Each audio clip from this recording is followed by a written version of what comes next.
Estamos aqui para mais um episódio do Elas Podem, porque elas podem ser o que elas quiserem ser. Eu, Camila Costa, engenheira agrônoma, estou aqui com a minha grande amiga Gabriele Pedroso, que tem um recado especial para vocês. Gostaríamos de agradecer na tarde de hoje aos nossos patrocinadores Inovagre, Cultivando Soluções, lotado em Rio Real e Itabaiana, do nosso amigo engenheiro agrônomo Wagner Miller. A Inovar Agro, também lotada em Rio Real, do amigo engenheiro agrônomo Berg Freitas, em parceria com a Iara Fertilizantes. Muito obrigada. A Genaplant, Grupo de Pesquisa em Conservação, Melhoramento e Gestão de Recursos Genéticos, da professora Renata Mann, da Universidade Federal de Sergipe. Nosso muito obrigada. A 3D Engenharia, empresa de soluções na área da engenharia, do amigo engenheiro civil Daniel Diniz, e ao Lojão do Sítio, lotado em Aracaju, soluções agropecuárias do nosso amigo engenheiro agrônomo Fábio Fonseca. Muito obrigada aos nossos patrocinadores. Obrigada aos nossos patrocinadores, sem eles, nada disso aqui estaria sendo possível. E hoje, nesse episódio, temos uma convidada muito especial. Já está conosco nessa trajetória, né? Quando eu falar de mulheres sergipanas no agro, ela já esteve em vários momentos com a gente e é uma pessoa que tem muitas falas fortes pela sua experiência profissional. E eu estou diante de Flávia. E eu não vou apresentá-la, eu quero que ela própria se apresente. Quem é Flávia Elaine? Camila, muito obrigada, obrigada a todas. É um prazer participar mais uma vez, desse conjunto de mulheres tão brilhantes, tão ativas, tão inteligentes e tão disruptivas, né? Como Camila disse, eu já participo, já me sinto até uma das mulheres do agro, porque nos conhecemos há muitos anos, desde 2019, e sempre que eu posso e essas oportunidades ocorrem, eu fico feliz de estar aqui. Então esse é um momento de muita alegria para mim, e eu já aprendi muito com as histórias de tantas mulheres, inclusive nos eventos que participei junto às mulheres do agro, e é uma honra saber que, de certa forma, a minha história também pode ajudar ou impactar ou estimular uma outra mulher. Nós estamos aqui para isso, né, para caminharmos juntas, unidas, fortalecendo uma outra, porque a gente sabe que a vida não é fácil. Então, quem é Flávia Elaine Santana Santos? Eu sou uma mulher, eu sou uma advogada, eu sou uma ativista de direito das mulheres, eu já atuo há mais de 10 anos nesta linha, e eu acho que eu já nasci uma ativista, né? Desde criança eu já tinha um comportamento muito diferente do que era o que tentavam me enquadrar, era o que tentavam fazer com que eu tinha que seguir aquele script, e eu não conseguia aceitar script, né, eu sempre fui uma questionadora de tudo, então eu questionava a forma que o meu avô tratava a minha avó, e aquilo era um absurdo. Eu lembro muito bem, muito pequenininha, quando meu avô realmente representava aquele masculino que não se discutia, né, só obedecia.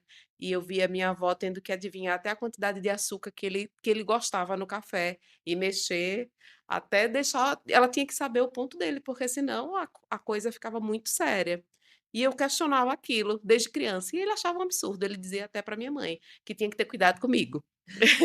Tinha que ter cuidado, que você tem que ter cuidado com essa menina, que essa menina não é fácil, ou seja, não é uma menina que aceita, não é uma meni não é uma indomável. E de fato eu sou realmente uma mulher indomável, eu cresci indomável, e até hoje eu sou uma mulher indomável com orgulho, porque aceitar toda a violência histórica que nós vivemos, e não só às vezes não só diretamente com a gente, né, mas com as que vieram antes, não é fácil. A gente precisa também ter coragem, né, de ir quebrando essas correntes, e eu acho que eu vim para o mundo com essa missão, Camila, com esse propósito. Fácil para mim também não é, já apanhei muito, já passei por muitas alguns tipos de violência, não as que eu diretamente as que eu ajudo as mulheres a superar, mas por outras, e eu acredito que ainda vou ter que enfrentar algumas, porque quem se posiciona, eu acredito que você também deve ter passado já e ainda vai, porque quem se posiciona apanha. Uhum, dá a cara para bater, né?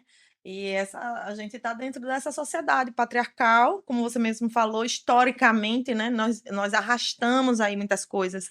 E se a gente parar para pensar que até pouco tempo atrás a mulher não votava, a mulher não entrava em banco, a mulher não abria um CNPJ no nome dela se o marido não Não autorizasse. tinha nem um cartão de crédito. Olha só, como era tudo. E assim, hoje, quando eu recebo críticas a respeito de.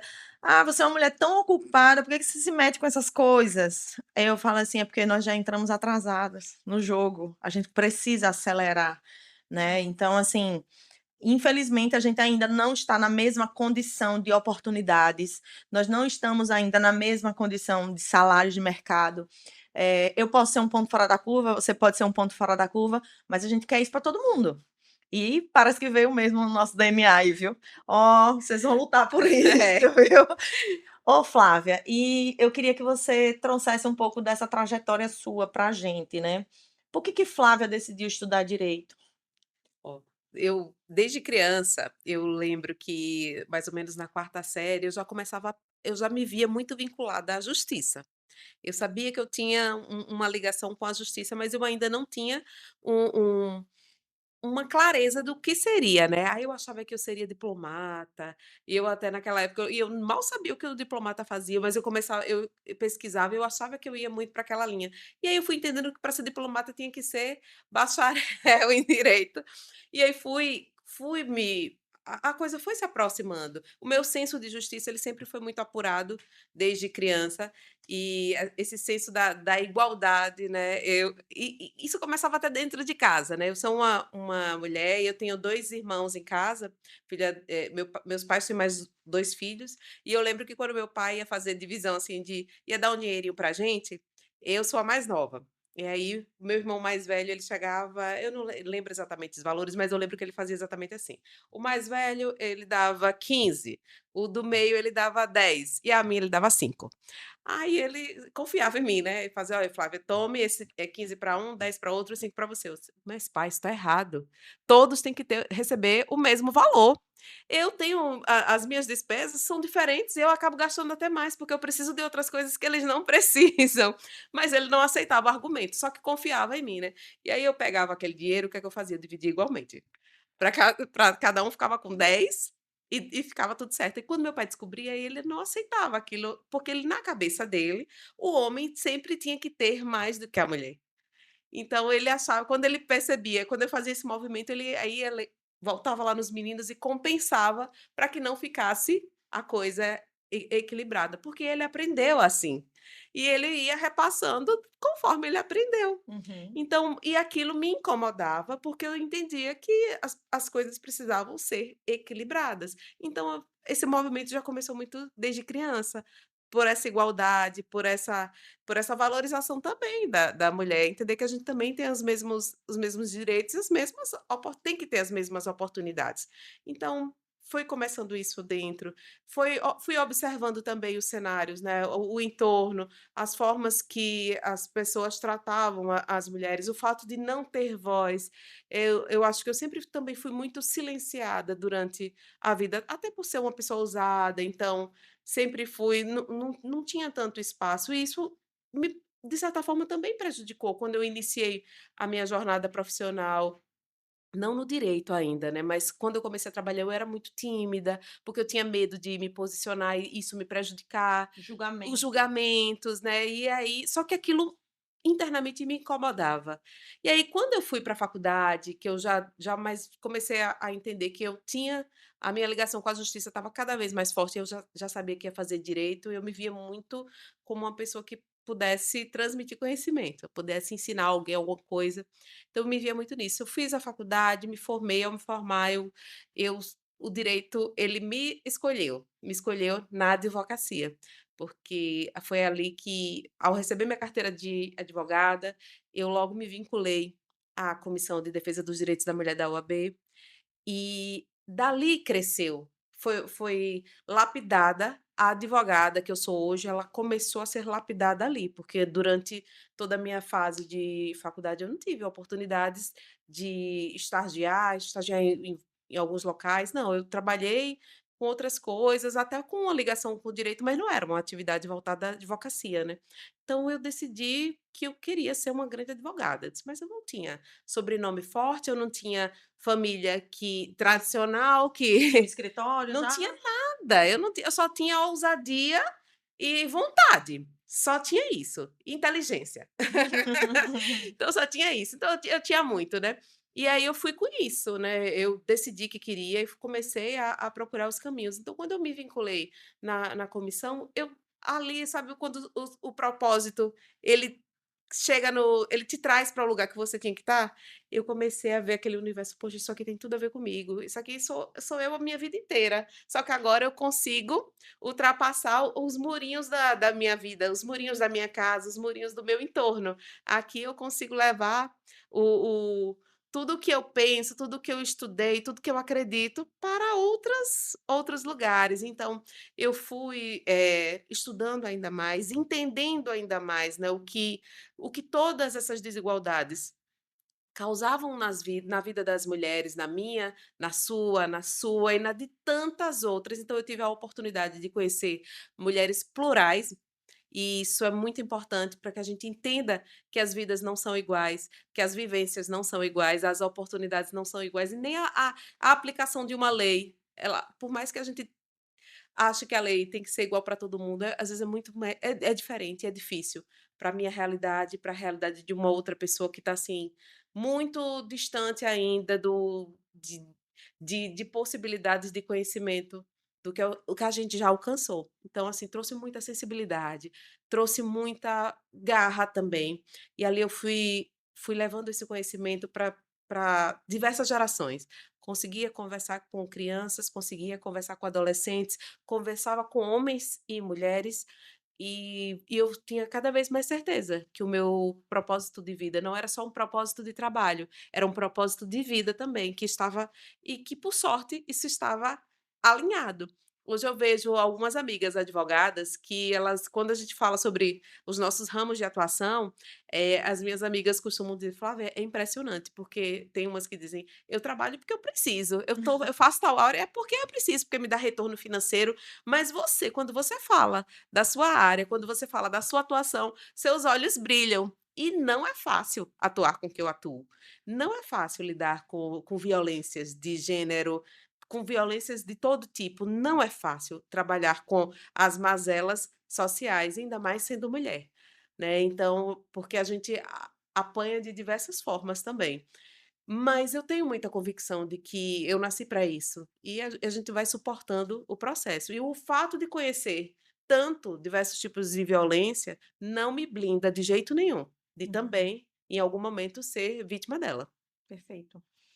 E nessa trajetória profissional aí, né, você lida com esses preconceitos, mas Flávia já sofreu diretamente o preconceito? Já, já sofri muito, muito, muito mesmo. Eu lido com preconceito, como eu atuo na área de famílias e no direito criminal, com ênfase no direito das mulheres, mas eu trabalho muito com essa área do criminal, né? Então, quando eu atuo para homens, por exemplo, que estão em situação de cárcere, é diferente a receptividade para uma mulher advogada e para um homem advogado. E muitas vezes eles nem se importam com qual é o nível de conhecimento, qual é o nível de expertise desses advogados. O fato de ser homem ou o fato de ser mulher parece que vem na frente. Então a gente lida com esse preconceito. Um homem, ele consegue receber honorários muito mais vultuosos do que nós mulheres, sem tanto esforço. Então a gente parece que precisa sempre estar provando Uhum. mais, que sabe mais, que pode fazer tudo, e eles não precisam ter tanto esse essa coisa de precisar provar. O fato de ser homem parece que já abre para eles caminhos que para a gente precisa ir assim, Precisa ir forçando um pouquinho, né? e forçando mesmo. Perfeito. Então você tem vários episódios aí na sua trajetória Tenho, de preconceitos, tenho. né. E aí, assim, recentemente a gente teve uma oportunidade, né, você foi me ajudar lá no CREA, que hoje eu represento, né, o programa Mulher do CREA, e tivemos a grata o grato acolhimento aí da sua palestra, foi muito boa. E eu lembro que naquele dia a gente conversou um bocado, né, então eu estou lá no Conselho Regional de Engenharia e Agronomia, um ambiente extremamente masculino, né, que são profissões tidas como profissões masculinas, e que naquele conselho nós ainda não tivemos na história. O conselho vai fazer, eu acho, 50 e poucos anos, o de Sergipe, e nós nunca tivemos uma candidata à presidência do conselho, Nem candidata, nem né? Você candidata. veja como o caminho é difícil Então, para. se eu não tenho candidata, como é que eu vou ter uma presidente, né? E aí eu pergunto, na sua ordem, como é que funciona? Ah, eu vou te dizer. Olhe, tem uma coisa muito bonita hoje em dia que é chamada discurso, né? Uhum. Hoje Narrativa. o discurso de que você apoia mulheres é muito bonito. É muito bonito e você vai ouvir diversas vezes da boca de homens. Na minha instituição, nós nunca tivemos uma mulher que pudesse presidir. Tivemos algumas que candidataram-se, ousaram candidatar-se. Que bom que elas ousaram e eu espero que elas continuem ousando. Porque o sistema, ele parece que está posto e preparado para nos moer. E quando vocês ousam ultrapassar esse sistema, você apanha muito. Quando você se destaca, quando você lidera, quando você começa a apontar a possibilidade de tirar o protagonismo que está ali só naquela redominha e aí destaca para uma mulher, não tenha dúvida.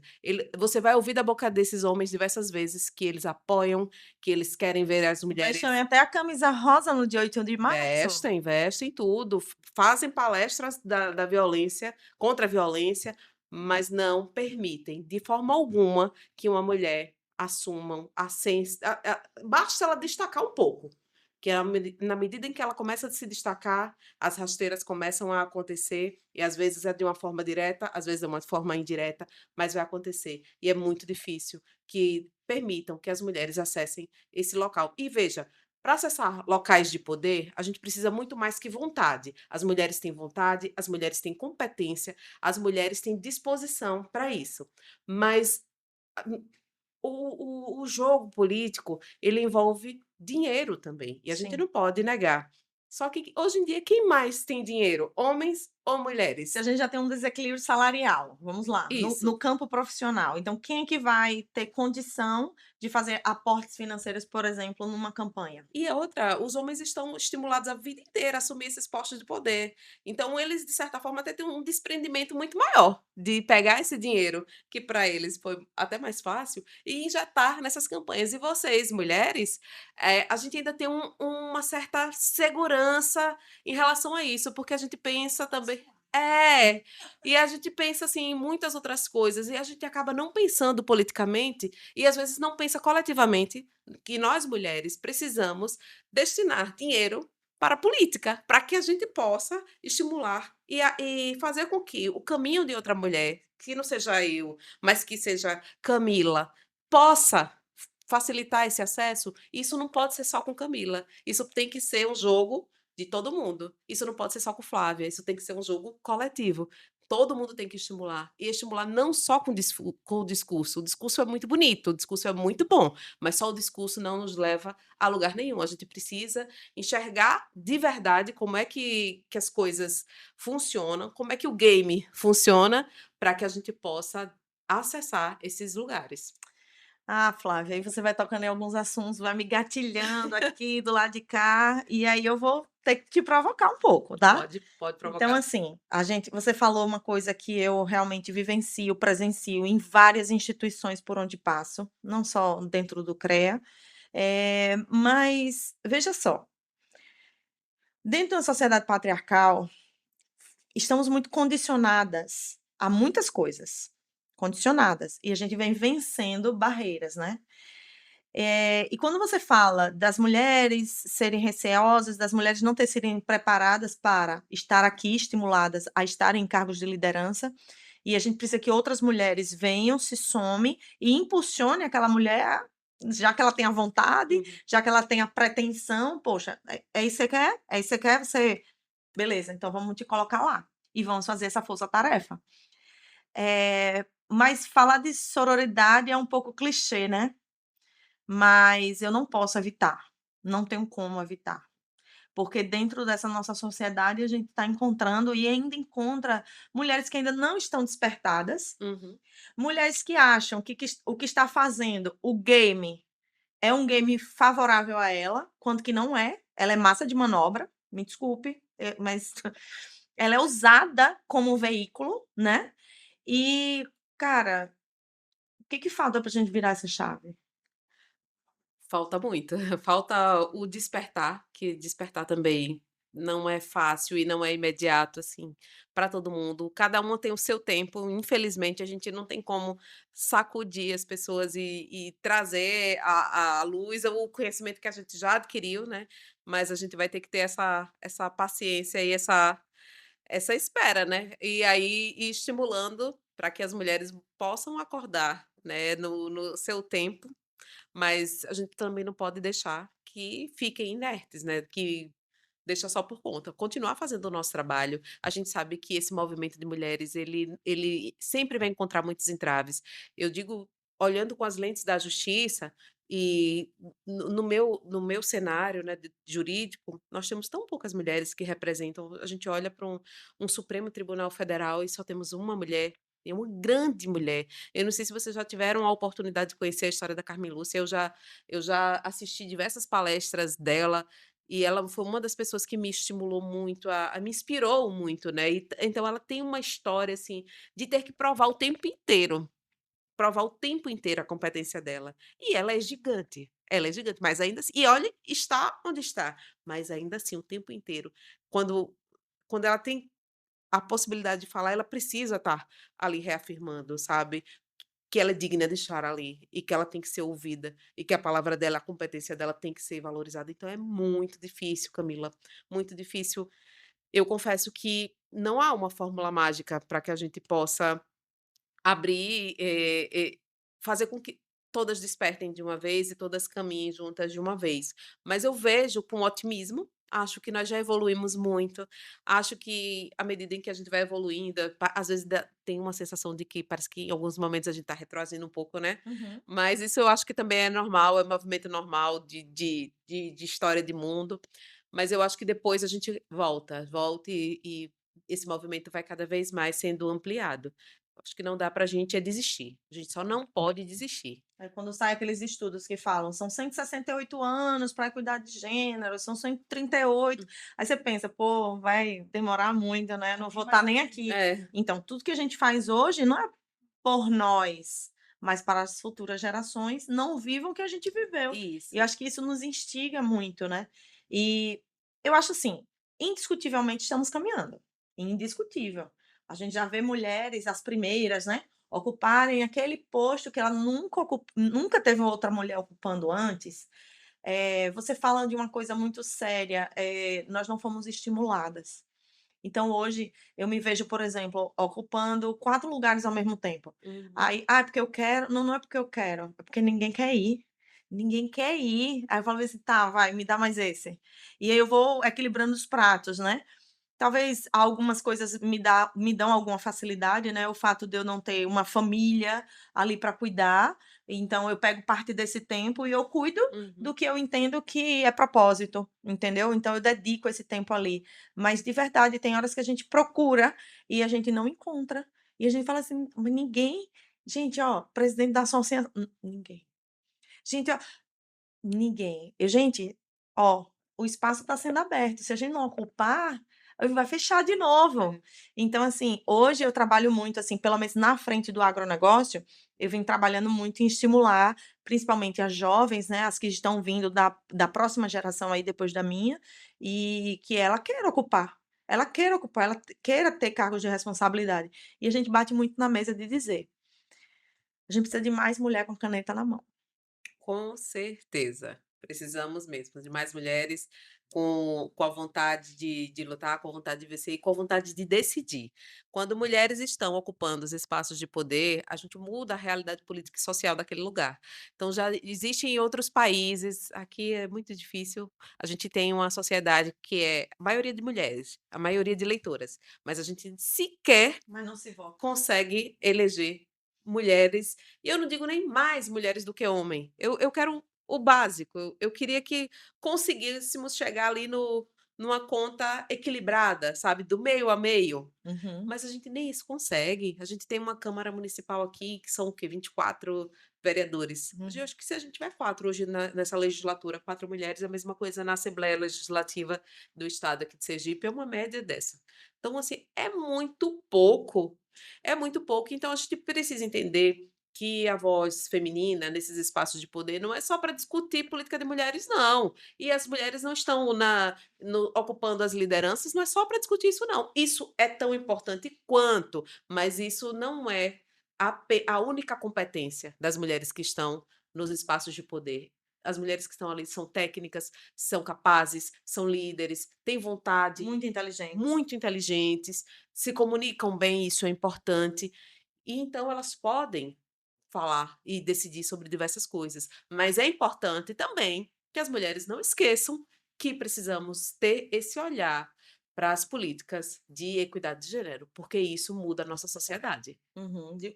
Assim, às vezes a gente pensa como você bem citou, né, Câmara de Vereadores, lá na Assembleia Legislativa, lá no Senado Federal, mas eu acho que tudo isso é formado da nossa sociedade. Então, se a gente busca aqui em esferas menores trazer a equidade, poxa, lá em cima vai bater. Com certeza. Então, por exemplo, agora nós vamos ter uma renovação na Câmara da Agronomia, lá no meu conselho, e nós temos 4 cadeiras, 2 mulheres, 2 homens.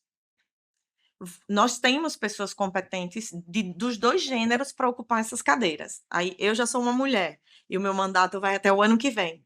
Então agora a gente precisa de 3, né? 2 homens e uma mulher.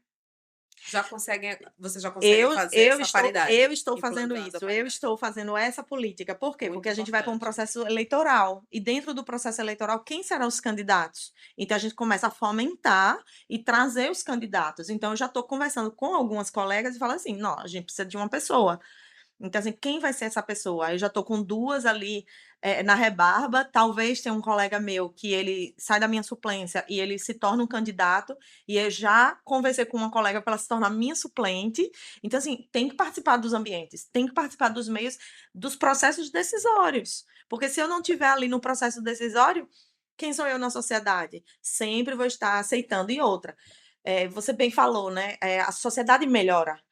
Eh a gente gravou um podcast aqui com uma produtora rural, e lá no município dela, o prefeito, nomeou uma secretária de aquicultura. Ela só cuida das pescadoras, e são muitas, marisqueiras, pescadoras e tal. Veja o olhar sensível dessa secretária. Uma coisa muito simples, uma ação muito básica, ela começou a dar EPI, filtro solar, camisa UV e uma meinha específica para botar nos pés, para entrar no mangue e não cortar os pés. Olha a sensibilidade com essas 3 coisas que ninguém antes tinha visto. E isso é dignidade humana. Ninguém tinha visto. Só a mulher teve essa sensibilidade de dizer assim: "Elas não estão cuidadas. Olha, tem coisas aí que a gente precisa operar". E aí, com essas 3 coisas, ela melhorou a qualidade de vida das marisqueiras. Você tem noção disso? E aí, quantos secretários antes dela estavam ali naquele posto e não teve esse olhar? Exato. É técnica, é humanidade, então é competência e é vontade de fazer, e foi feita. E você falou da comunicação, as mulheres têm dado show em gestão de pessoas, né. "Ah, mas por quê?"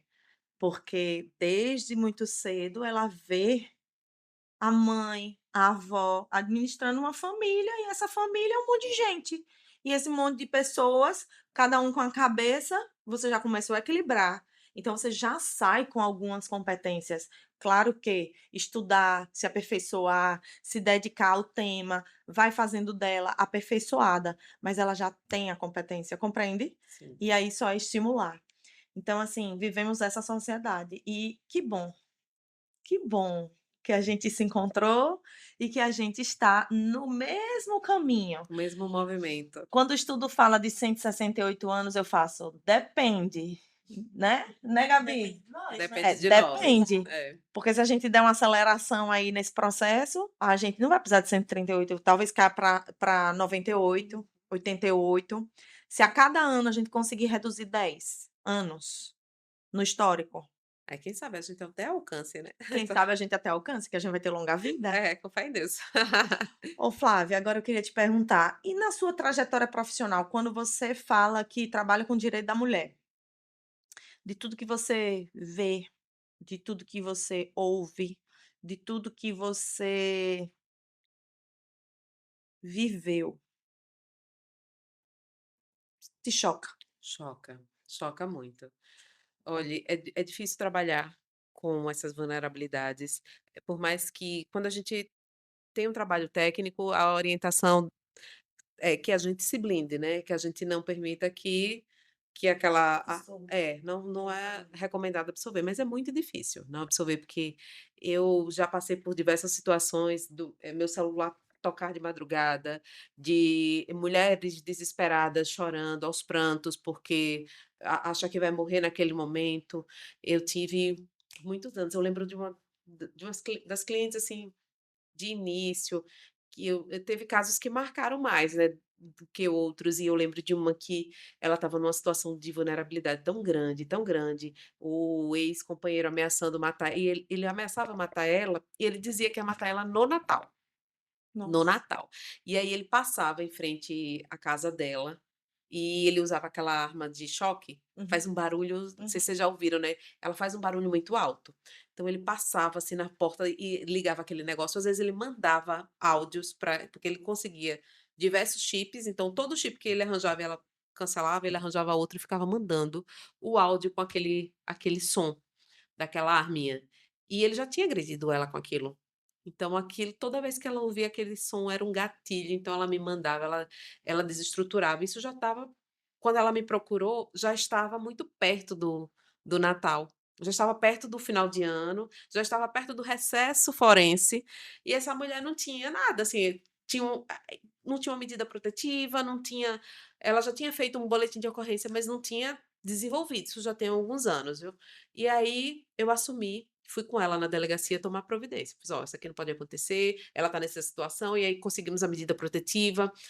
E ele recebeu a notificação da medida protetiva, se escondia muito, mas depois ele conseguiu ser notificado. E mesmo assim ele não cumpria, ele aparecia no local que ela trabalhava, ele mandava sempre flores murchas para o local que ela trabalhava, que era já simbolizando, Macabra, né? já simbolizando aquilo, né.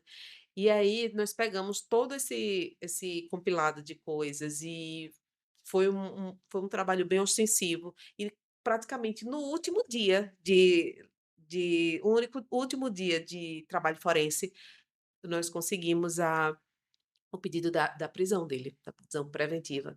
E ele ficou preso diversos meses. Então, graças a Deus, no Natal, ela teve paz.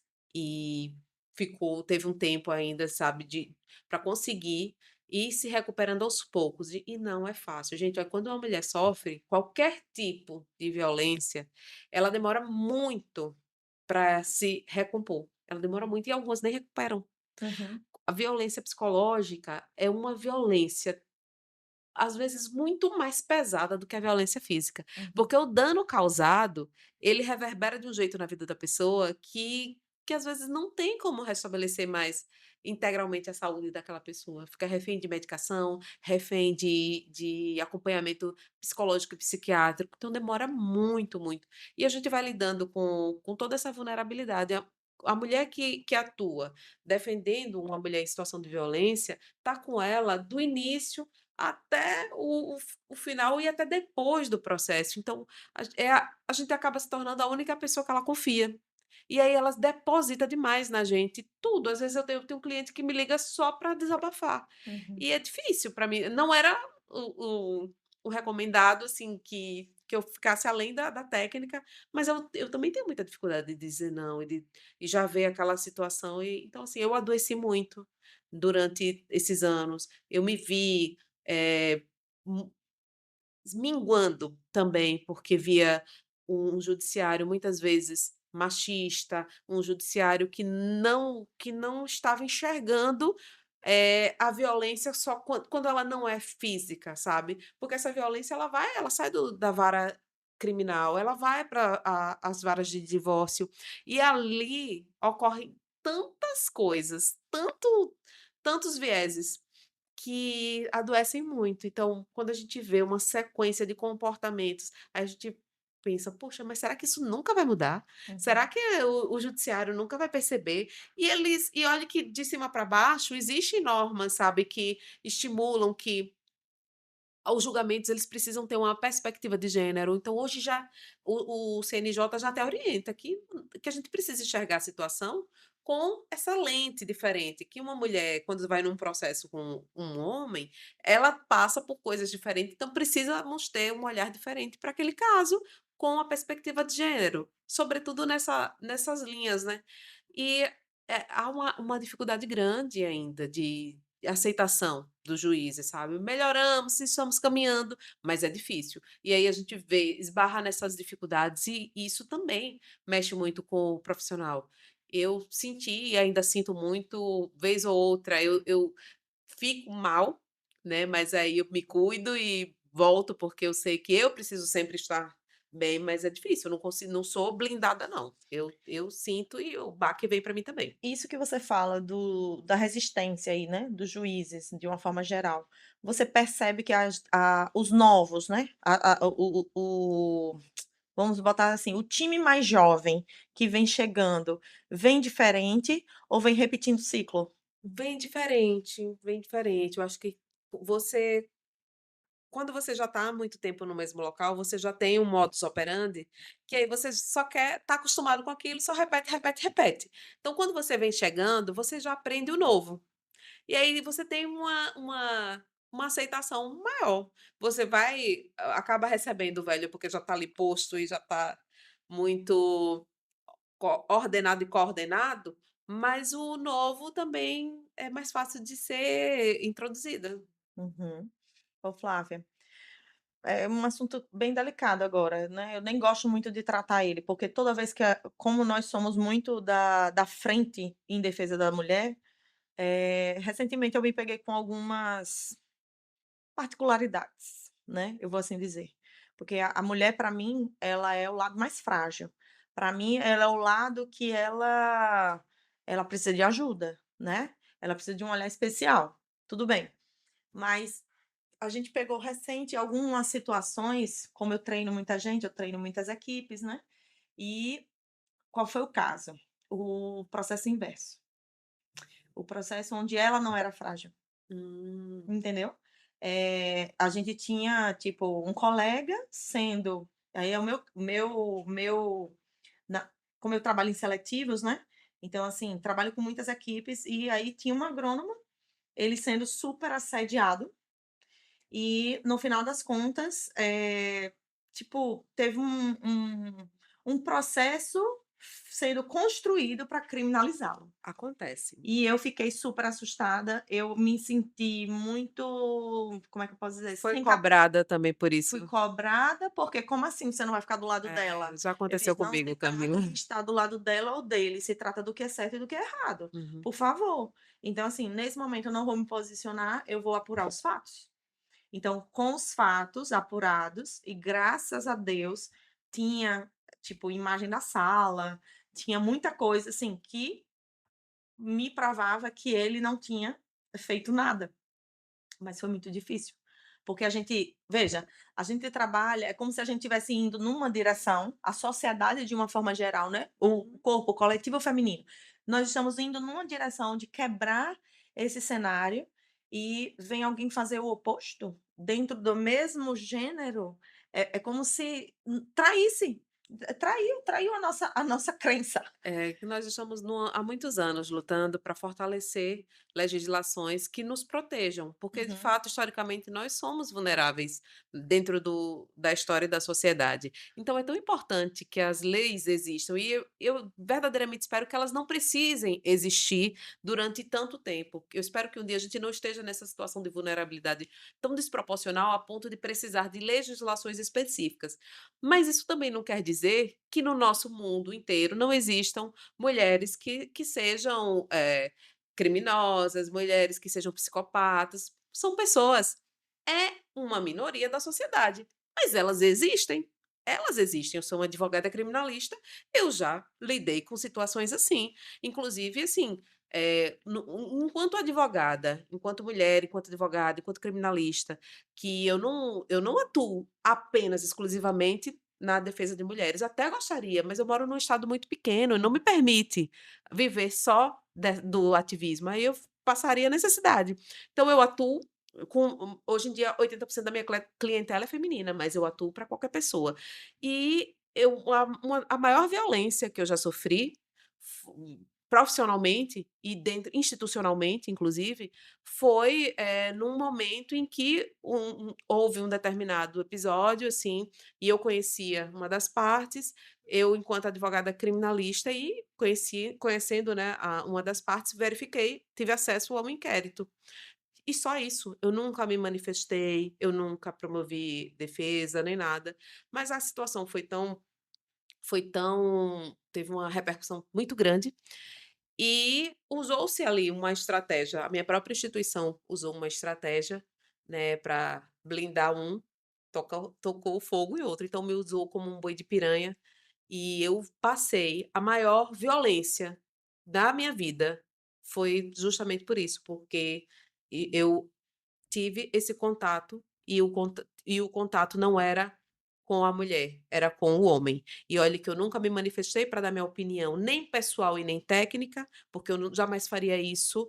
Em qualquer hipótese, eu prefiro atuar com o que eu atuo. Na minha visão, exige muito sigilo para preservar as partes, independente delas serem inocentes ou culpadas. Eu sempre prezo pelo sigilo para que as partes tenham a sua identidade preservada, até porque o processo ele tem que caminhar, ele tem que ser investigado, ao final vai ter uma sentença e recursos, e tudo isso demora muito. Então, eu não alimento de forma alguma um lixamento, sobretudo em início.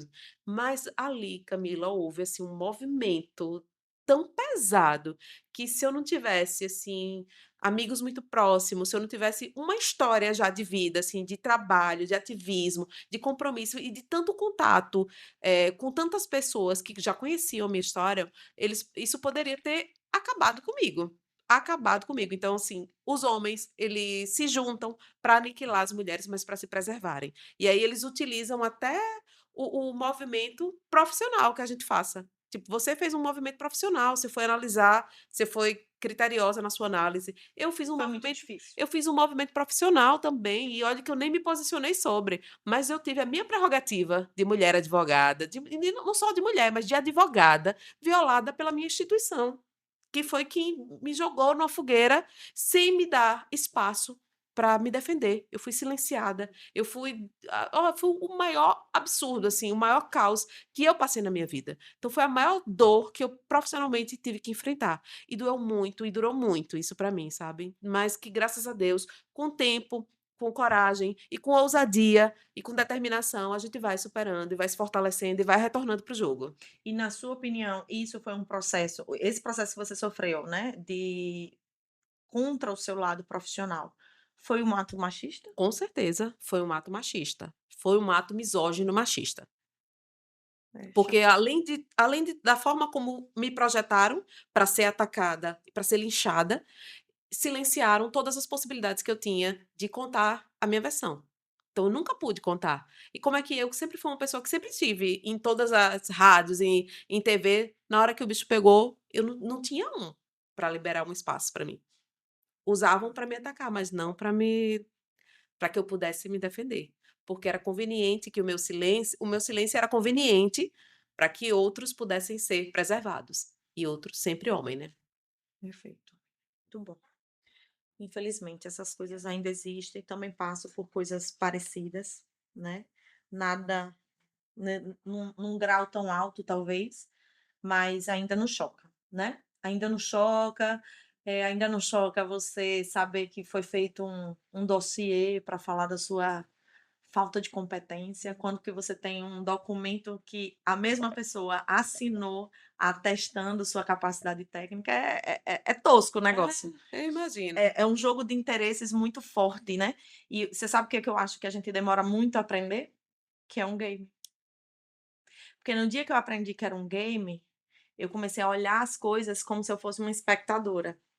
porque quando eu tô dentro do negócio, Olhe, no olho do furacão, a gente não consegue enxergar nada. Eu digo porque assim, eu quase enlouqueci, Camila. Enquanto eu estava assim, ó, apanhando dentro daquele furacão, eu não conseguia enxergar nada. Mas no momento em que eu consegui sair daquilo, e olha, eu precisei de tratamento mesmo. Eu precisei de medicação para conseguir voltar, porque eu já estava assim, sabe? Sabe aquele joguinho Mortal Kombat da época da gente, quando a gente jogava videogame? Uhum. Os bonequinhos do Mortal Kombat, quando vão morrer, não ficam assim, né? Rodando, rodando. Eu me sentia daquele jeito, parecendo aquele bonequinho do Mortal Kombat, já pronto pra sucumbir. E aí, eu precisei de um suporte para que eu conseguisse retornar. E não é fácil. Gente, não é fácil. Não é fácil mesmo. Não é fácil. Muito bom. Gabi, o nosso tempo aqui, minha filha, olha, ele cerceia a nossa palavra. A gente vai falando, o tempo vai passando. Passaria uma tarde aqui conversando com você. Eu sei que teria muitos outros episódios e pontos aí pra gente pensar, mas infelizmente o nosso tempo é limitado. E antes de a gente prosseguir, que eu ainda tenho 2 perguntas aqui para você, eu queria que Gabi fizesse o novo recado aí para os nossos espectadores, né. Quem que a gente agradece, Gabi? Então, gostaríamos de agradecer a Inovagre, Cultivando Soluções, lotada em Rio Real e Itabaiana, do engenheiro agrônomo Wagner Miller. Muito obrigada. A Inovar Agro, também em Rio Real, do Rosenberg Freitas. A Iara Fertilizantes. Genaplant, Grupo de Pesquisa em Conservação, Melhoramento e Gestão de Recursos Genéticos, da professora Renata Mann, da Universidade Federal de Sergipe. A 3D Engenharia, empresa de soluções na engenharia, do amigo engenheiro civil Daniel Diniz, e Lojão do Sítio, lotado em Aracaju, soluções agropecuárias do nosso amigo engenheiro agrônomo Fábio Fonseca. Muito obrigada a todos vocês. Obrigada a todos os nossos patrocinadores, sem eles nós não estaríamos aqui. Flávia, caminhando já para o final do nosso podcast, vamos falar de futuro? Vamos. Vamos falar de futuro.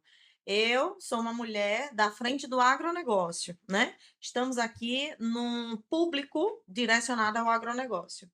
Podemos contar com Flávia em que momentos? Olha, Quero do seu lado profissional, né? pronto. Então você sabe, as mulheres do agro podem contar comigo em diversas frentes. A frente da mulher e da amiga, então contem comigo quando precisarem de uma escutativa, de um acolhimento. Da advogada, enquanto advogada, não só de mulheres, mas trabalho com o agro também, eu faço assessoria para alguns produtores, trabalho com essa frente. Então, quem precisar sentir, pode chamar a gente para conversar também. Para palestras, esses movimentos com as mulheres do agro, eles são tão importantes, porque eles ensinam muito para a gente também. Eu lembro dessa primeira vez que eu tive lá em Glória, ouvindo assim, conhecendo a história daquelas mulheres. Nossa, como eu ainda não tinha noção de quantas mulheres estavam liderando tantos negócios à Uhum. frente do agronegócio, e aquilo de lá para cá já cresceu muito. Eu rodo esses interiores, essa semana eu já fui em 4 cidades aqui do nosso estado, e assim, eu fico impressionada de ver como as mulheres estão avançando e positivamente impressionada, né. Então eu me sinto orgulhosa de poder ter a oportunidade de crescer junto com vocês. Graças a Deus. Então, se elas precisarem do seu contato, eu posso ceder Com certeza, para contratos, para convites. com certeza. Show de bola. E você sabe que você conta comigo no dia que você precisar. Amém. Agradecer seu tempo, porque eu sei que hoje o que nós temos de mais precioso na nossa vida é o nosso tempo. E quando eu vejo uma pessoa tirar 1 hora do seu tempo para nos dar aqui, eu falo: "Nossa, ela priorizou a gente".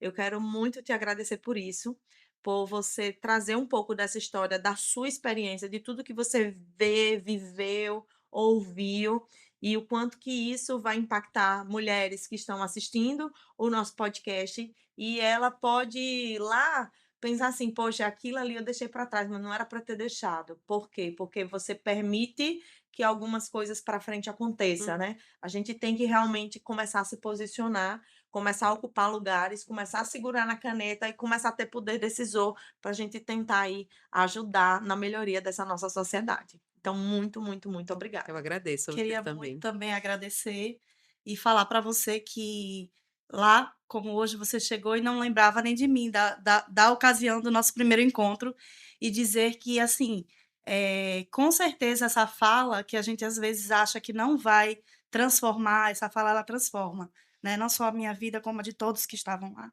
Muito obrigada. Obrigada a vocês também. Eu só queria dizer também para quem está assistindo que não desistam. Busquem outras mulheres que estão nessa caminhada e se aproximem. Às vezes, o que você pode oferecer é: olha, hoje eu posso ficar com seus filhos para você fazer uma reunião.